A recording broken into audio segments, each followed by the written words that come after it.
I have a couple more thoughts on Austin. Mm-hmm. Going back to when Martavis got called up Yes. in week 6 or 7 back in 2014, and we even talked about this a couple weeks ago. But the difference in the offenses would be at that point, we had 2 receivers that were solid for us, AB and Wheaton. Outside of that, it was just, I'm looking at the roster right now. Lance Moore, Justin Brown, Hayward Bay. Yep. Am I missing someone here? Those were our main actives because Lance was our third guy. Calling up Martavis Bryant, he instantly made sense. Wide receiver 3 for us. Absolutely. Instantly. But then he eventually developed into wide receiver 2 just because of how he played. In this scenario with Austin, you see how we're talking about him. Yep. Are we even going to activate him if we bring him up and get him off this IR and everything? Yeah. If he does play, is it going to be 5, 10 plays? Right. We already got a Pickens. We already got a Deontay Johnson, a Claypool, a Muth, a Najee Harris, and then even a Steven Sims and a Gunner who have been at practices, know what the hell they're doing on offense, are good, solid return men, too, that we can count on for special teams. So that's one of the differences, too. Yeah. And Martavis Bryant just so happened to be 6'4", 6'5", and it was a lot that went with it. Right. But more importantly, he was already proven in practice that he was our second best receiver. We already could see that the weeks leading up. So once again, when it happened, it wasn't a foreign thing. It wasn't a, hey, we're going to give a guy an opportunity and hope for the best.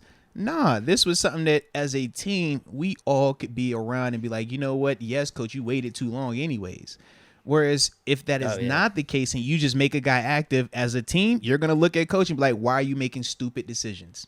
Verbatim, just like that, because that would be a stupid decision if those players and coach feel like this guy isn't ready. Like I said, none of us have that information. None of us do. Unless you're down there as one of these dudes is watching every single play that Calvin Austin has taken in closed practice settings, we don't got that answer. But based off of this decision, all of that does come to mind. I think the other difference, too, is going back to that 2014 offense when we called up Martavis. We were sputtering for a good 2 or 3 weeks. The offense was definitely on a decline. And we had Ben. He could handle whoever's being called up and getting taken down. If they don't know the checks, he's just whatever, get this dude off the field. I'll take care of it. Or he could talk that player through it because he knew what he knew on an elite level. Whereas our concept right now, we got Kenny, who's comfortable in what he needs to know, but you want to ask Kenny to know what he needs to know and to be making sure he knows what Calvin needs to know. Coach and if at the same time, and you're doing it on the fly while trying to read the defense. Potentially, Kenny has shown some of that ability thus far.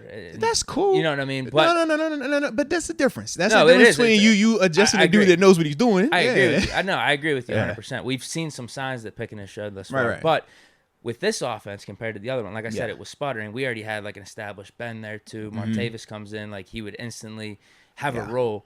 In this one, the offense is improving. It's a young offense. It has a rookie quarterback, so it goes back to a young coordinator too. Going all the way what you were talking about at the beginning. Hey man, I don't know if we really need to try to force anything here. This thing's developing at a good pace right now. Maybe not a good pace, but you know what I mean. It's improving. We could see all the signs. It's at a pace that we've adjusted to, and we're cool with this pace. That's what we're saying right now. We're cool with this pace right now. I don't know. I'm lost, man. We don't have 7 anymore. I'm lost. But it's at least progress. We can at least point to that. It may not be where we want it from a pacing standpoint, but we can at least say it is improving. So I'm with you in that context, man. Do you want to do anything potentially that could we got to try to force it to Austin or anything? Not saying that it couldn't work out in a positive way, but the probability of everything. Man, it's 4:40. Let's hop into the super. Yeah. You got more you want to hit on? Yeah, this could be a quick thing. Let's do it then. No, I'm pissed we passed up on Tariq Woolen. He's nice as heck. Really pissed. He's nice as heck, bro. That could have been our 4th round pick. He's nice as heck. Now I'm fine with the pick of Calvin Austin, but damn, dude. Ton of turnovers, long, good speed, ball skills. This is one I can actually come out here and say, not just being a jackass of hindsight 2020, because I did. No, we watched tape on him. Tariq Woolen we watched as tape one on of my him. sleeper top 10 cornerbacks to watch out for. And when he was there in the 4th round, I was like, dude, just take him. Please take him. Please take him. I was happy when we picked Calvin Austin. I was like, this is still a fine absolutely, pick. Absolutely. But man, then Tariq Woolen went in the 5th round early to the Seahawks. So when I think especially of now Tariq knowing Woolen, that Calvin Austin ain't even playing this year. When I think of Tariq Woolen, he literally might be a Pro Bowl cornerback. Dude, legit, bro.